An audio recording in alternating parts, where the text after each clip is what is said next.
Israel ও যুক্তরাষ্ট্রকে পাল্টা আক্রমণে যুদ্ধবিরতির জন্য যখন ট্রাম্প রাশিয়ার পুতিনকে ফোন করছেন, চীন সহ বেশ কয়েকটি দেশ যখন ইরানকে যুদ্ধ বন্ধের জন্য আবেদন করছে, ঠিক সেই মুহূর্তে একটি খবর সামনে এসেছে যে ইরানের শক্তিশালী মিসাইল হামলায় নেতানিয়াহুর মৃত্যু হয়েছে।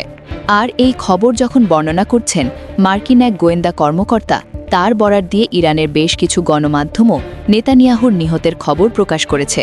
ইরানের হামলায় নেতানিয়াহুর ভাই এবং দেশটির বেশ কিছু ঊর্ধ্বতন কর্মকর্তার নিহতের খবর বর্ণনা করেছেন এই মার্কিন কর্মকর্তা স্কট রিটার। তিনি জানিয়েছেন কিভাবে ইরানের ভয়াবহ হামলায় কোনোভাবেই প্রতিরোধ করতে পারছে না ইসরায়েল, কিভাবে শক্তিশালী হামলায় নেতানিয়াহু সহ তার ভাই নিহত হয়েছেন। যদিও এই যুদ্ধে ইরানের সবচেয়ে বেশি ক্ষতি হয়েছে, তারপরও তাদের পাল্টা আক্রমণে ইসরায়েলের আয়রন ডোম ধ্বংস হয়ে যাওয়ার পর দিশেহারা হয়ে পড়েছে ইসরায়েলি বাহিনী।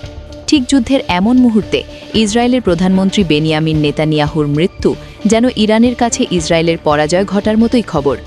ইসরায়েলের সিজারিয়ায় অবস্থিত নেতানিয়াহুর পারিবারিক বাড়িতে নতুন করে ব্যালিস্টিক মিসাইল হামলা চালিয়েছে ইরান। আর সেই হামলায় এবার ইসরায়েলের প্রধানমন্ত্রী বেনিয়ামিন নেতানিয়াহু ও তার ভাই ইদ্দো নেতানিয়াহু নিহত হয়েছে বলে জানিয়েছেন স্কট রিটার। এমনকি সেই হামলায় ইসরায়েলের জাতীয় নিরাপত্তা মন্ত্রী ইতামার বেন-গাভিরও গুরুতর আহত হয়ে হাসপাতালে আছেন, আর তার বাঁচার সম্ভাবনাও নেই, এমনটাই জানা গেছে এই গোয়েন্দার বরাতে। সম্প্রতি তিনি রুশ সংবাদ মাধ্যম আরটিকে দেওয়া এক সাক্ষাৎকারে এসব দাবি করেন। সেই সাক্ষাৎকারে তিনি আরও দাবি করেছেন যে ইসরায়েলের সম্পূর্ণ ক্ষমতা দখল করতে চলেছে ইরান, আর এটাই এই যুদ্ধের বাস্তবতা বলেও জানিয়েছেন তিনি। এদিকে তার নামে একটি এক্স অ্যাকাউন্ট থেকে এসব তথ্য জানা গেছে, আর সেই এক্স পোস্টের বরাতে এক প্রতিবেদনেও তাদের নিহত হওয়ার বিষয়টি জানিয়েছে ইরানের তাসনিম নিউজ। যদিও তাদের প্রতিবেদনে স্কট রিটারের এক্স পোস্টের বরাত ছাড়া আর কোনো প্রমাণ হাজির করা হয়নি। এমনকি যে অ্যাকাউন্ট থেকে এই পোস্ট করা হয়েছে সেটি আদৌ স্কট রিটার ব্যবহার করেন কিনা সেটি এখনও নিশ্চিত হওয়া যায়নি। এছাড়াও প্রধানমন্ত্রীর দফতরের রেকর্ড বলছে নেতানিয়াহুর নামে সর্বশেষ যে বিবৃতিটি দেয়া হয়েছিল সেটি ছিল গত 7ই মার্চ। এরপর থেকে এখনও পর্যন্ত জনসম্মুখে দেখা যায়নি নেতানিয়াহুকে।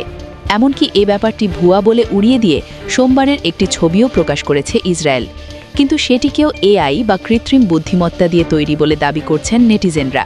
আর তাতেই বাড়ছে জল্পনা, তাহলে কি সত্যিই নিহত হয়েছেন নেতানিয়াহু? আর যদি বেঁচেই থাকেন তবে তিনি যে মরেননি এমন সত্যটি এখন তাকেই খোলাসা করতে হবে বলে মনে করছেন বহু মানুষ। প্রিয় দর্শক, আপনাদের কি মনে হয় ইসরায়েলের নীরবতা আর এআই ছবির এই রহস্যের আড়ালে বড় কোনো সত্য কি লুকিয়ে আছে? নেতানিয়াহু কি আসলেই বড় কোনো হামলার শিকার? কমেন্টে আপনাদের মূল্যবান মতামত জানান। ভিডিওটি ভালো লাগলে লাইক ও শেয়ার করুন। সত্যের সন্ধানে আমাদের সাথেই থাকুন। ধন্যবাদ।